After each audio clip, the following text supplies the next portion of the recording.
Hey guys, welcome back to the channel. Today I'm going to be doing a retrospective on the discography of Megadeth, one of my all-time favorite bands. But before we begin, if you haven't subscribed to my channel already, please make sure to do that and ring the bell as well. I cover all types of TV shows, old and new here. Sometimes I do heavy metal music, and occasionally I'll talk about books and stuff like that. So if that sounds like your thing, subscribe if you're interested. Anyway, back to the video. So Megadeth is an American thrash metal band that started out in the 80s. The band's frontman and lead singer, Dave Mustaine, actually started out as a guitarist in Metallica, but he was kicked out due to personal and creative differences with the other members. And honestly, I think it was for the best because Dave went on to form Megadeth, which is the subject of this video, and they've gone on to become one of the most prolific thrash metal bands in the history of the genre. So much so that they are part of the big four of thrash metal, which consists of Metallica, Megadeth, Anthrax, and Slayer. I've listened to all of these bands except for Anthrax. I've yet to try them out. Aside from their signature sound and Dave Mustaine's vocals, this band is also known for its iconic mascot, which can be found on numerous album covers, Vic Rattlehead. Megadeth has released a total of 15 studio albums, and their 16th album, The Sick, the Dying, and the Dead, is scheduled to be released on the 2nd of September this year. So in this video, I'm going to be discussing my thoughts on each and every album very briefly. So let's get started.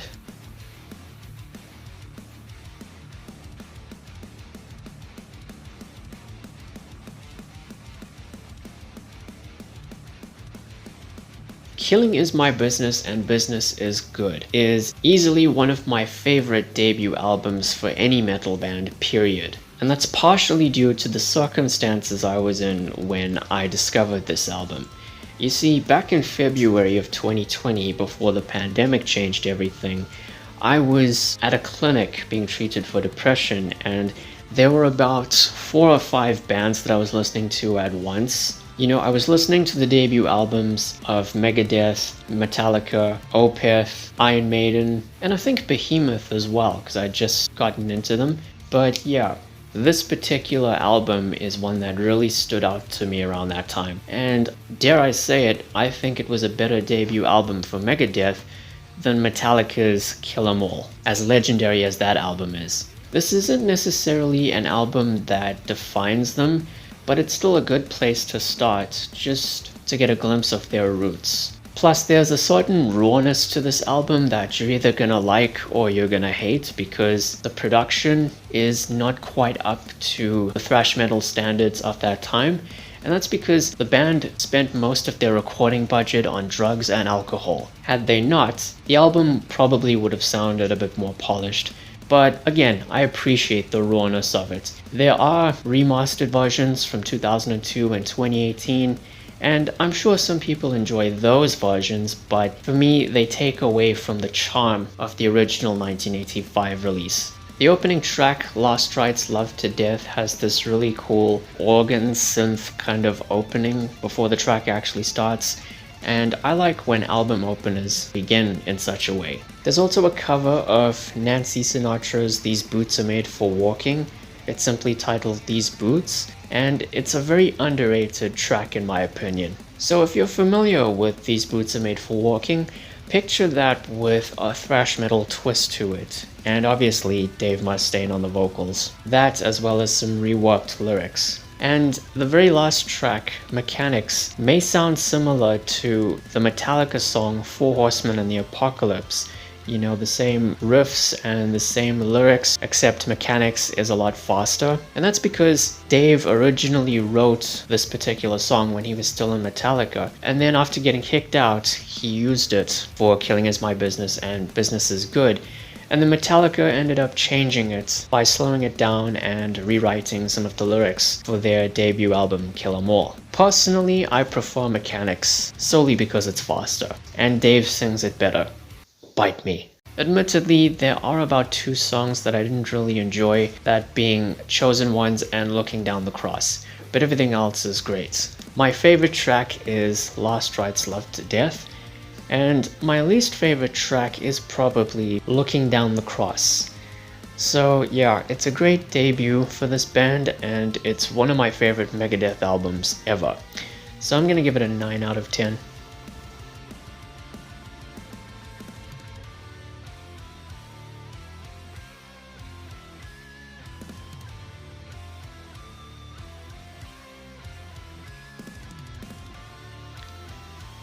Peace sells, but who's buying?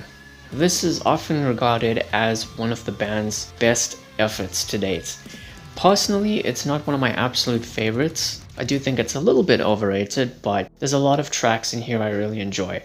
Plus, production-wise, the album is so much better. The songwriting's better, the sound quality's better, Dave's vocals are better as well. The opening track, Wake Up Dead, immediately just kicks things off. There's some other iconic songs here, such as The Conjuring, a track that the band doesn't really perform anymore because of Dave Mustaine's religious beliefs as a Christian, and Peace Sells, which is best known for its catchy chorus and Dave's vocals, of course. However, the album as a whole just isn't as memorable as Killing Is My Business and Business Is Good, especially since the second half of the album isn't as good as the first half in my opinion. My favorite track is Wake Up Dead, and my least favorite track is Bad Omen. But overall, it's still a good follow-up to Killing Is My Business and Business Is Good, and I'm gonna give it a 9 out of 10.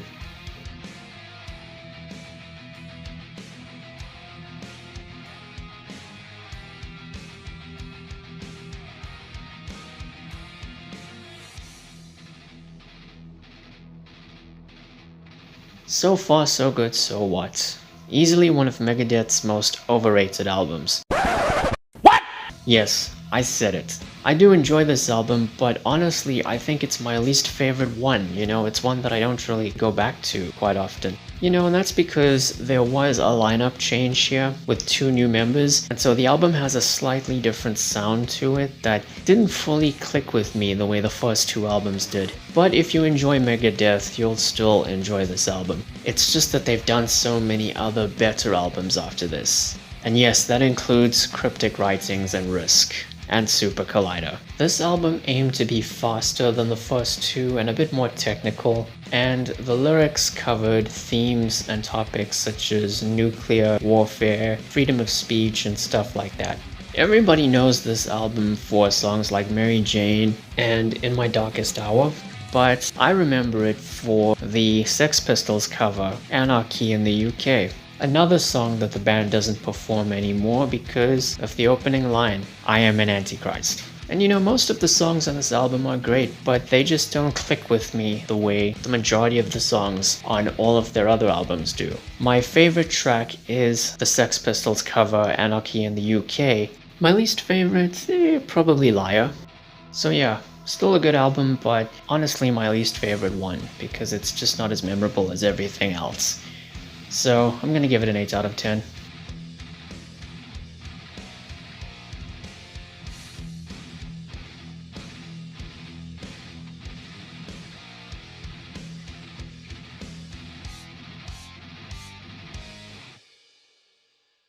Rust in Peace, the one that many consider to be Megadeth's best album to date. While I disagree with that, I still think it's an exceptional thrash metal album. I mean, there's a reason it's considered a classic in the genre. This was them taking everything that they had accomplished over the course of their first 3 albums and just amplifying it to another level, speeding things up, improving on the technicality. Dave Mustaine going all in, not just with his vocals, but with his lyrics as well. He covers things like UFO conspiracy theories, his personal issues like drug addiction, religion, politics, you name it, it's here. The album opener, Holy Wars, instantly gets things going straight away with no hesitation. Hangar 18 is also fantastic, especially for the closing solo. It just goes on and on and on, but you kinda want it to. And don't forget Take No Prisoners. It's super thrashy and it has such a cool chorus to it. There are definitely 1 or 2 songs in the second half that could have been better, but the album as a whole is still fantastic. My favorite track is Hangar 18, and my least favorite track is Lucretia. So overall, it's not really one of their best albums in my opinion. I think it's a little bit overrated, but it's still a fantastic achievement in thrash metal. So I'm gonna give it a 9 out of 10.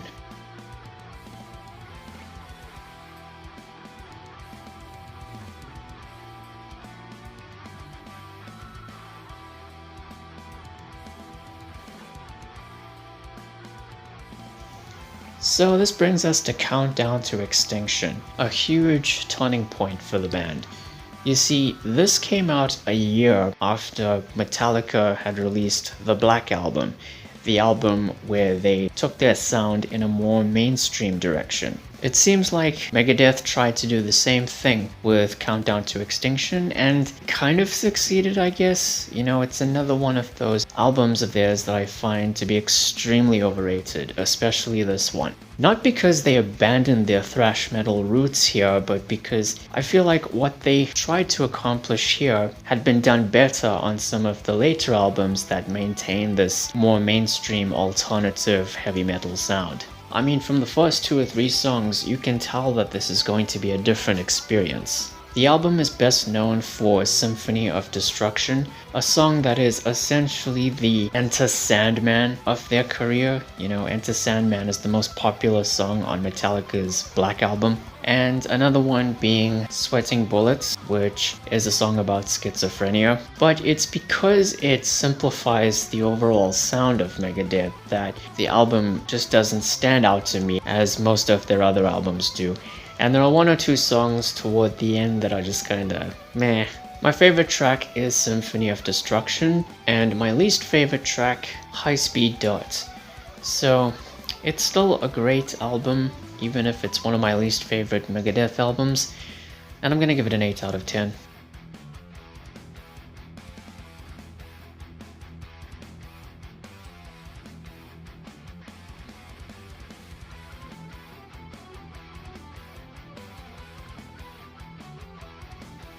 So, Euthanasia is actually one of my all-time favorite Megadeth albums. It's probably a top 5 or a top 10 album. As I mentioned earlier, what Megadeth were trying to do with Countdown to Extinction, I think they got it right for the most part with Euthanasia. It's not really a huge stylistic departure from Countdown to Extinction, although there are some new ideas in here. You know, the first 3 or 4 songs have some of Megadeth's best guitar work in their entire career. And out of all the non-thrash metal albums that they've done, this is probably the best one in my opinion. The album's most iconic song is A Tout le monde, which is French for to the world or to everyone. It's one of their slower, more mellow tracks, and it's one of my all-time favorite Megadeth songs. Think of it as the Nothing Else Matters of their discography. Nothing Else Matters is another Metallica song from the Black Album. It was controversial for allegedly being a pro-suicide song, but nothing could be further from the truth, obviously. You know, it was intended for you to think. If you had a few seconds left to live, what would you say? And the chorus are the words that Dave would say before he dies. However, the second half is a bit tedious and just not as strong as the first half. Thankfully, the very last song, Victory, is a good enough album closer. My favorite track is A Tout le monde, and my least favorite track is probably Blood of Heroes. So, Euthanasia, I think it's a very underrated album and one of the band's absolute best, and I'm gonna give it a 9 out of 10.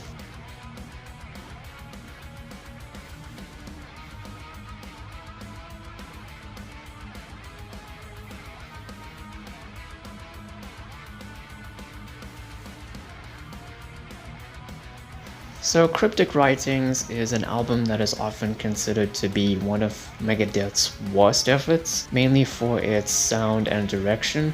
I guess I'm in the minority because I think it's one of their most memorable albums to date. Sure, they haven't returned to their thrash metal roots yet, and this one appears to be a bit more radio friendly compared to the last two, but the songs are all still fantastic, and Dave does a great job with his lyrics and his vocals. The album contains more accessible song structures and lyrics that are more inclusive and less profane in order to reach a wider audience. And the album isn't really meant to be as aggressive as its predecessors, although there is one thrash metal song on it called The Disintegrators. While most of the tracks are entertaining, there are one or two of them towards the end that are just okay, they're nothing spectacular. My favorite track is Almost Honest, and my least favorite track is probably Vortex. So yeah. It's a great effort from Megadeth even if it's not a thrash metal album, and I'm gonna give it a 9 out of 10.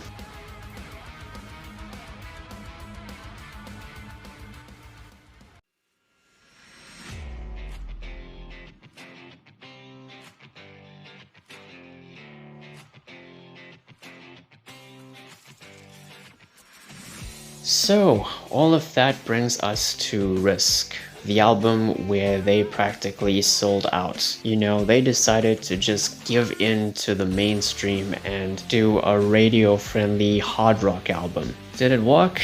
Well, nope, not really. This album totally backfired. It is considered by many to this day to be one of the worst albums Megadeth has ever put out. You know, people often compare this to Metallica's Saint Anger, a botched experiment that also totally backfired, which is weird because they sound absolutely nothing alike. But going back to Risk, even all these years later, you know, this came out back in the late 90s, I have to ask, why the hate? This album is so good. It has some of my favorite Megadeth songs, and I guess it's because I don't mind hard rock. You know, I'm more of a heavy metal guy than a hard rock guy, but I don't know if it's just me, you know, but when legendary heavy bands like Slayer, Metallica, and Megadeth try out new genres or softer and lighter genres, they tend to execute them better than the bands within those genres. You know, Slayer did 2 albums that were reminiscent of the alternative new metal craze around that time, and they actually sounded better than most of the bands within that genre. Even Napalm Death dabbled in some of that stuff, specifically the groove metal at that time, and it's some of the best groove metal I've ever heard in my opinion. And shouldn't we just be grateful for the fact that Megadeth actually tried to do something different rather than the same old thrash metal or heavy metal? Can we not do that at least once? And I know, an album like this is not going to be everyone's cup of tea, but it is mine, so yeah. That's kind of why it's also a very underrated Megadeth album in my eyes, and one of their better albums. And you know, even with this album, there's some heavy stuff, there's some speedy stuff, and on the whole, it's one of their more diverse efforts. The aggression in songs like Insomnia, Prince of Darkness, and Crush 'Em is great, and even some of the slower, more radio-friendly tracks like Breadline and Ecstasy are enjoyable, but I will admit up front, some of the tracks here are a little bit corny or just kind of forgettable. My favorite track is Prince of Darkness, and my least favorite track is Time the Beginning. So yeah, I get this not being a fan favorite and all that, but it just has so many memorable songs in my opinion that make it stand out among the majority of their work. So I'm gonna give it a 9 out of 10.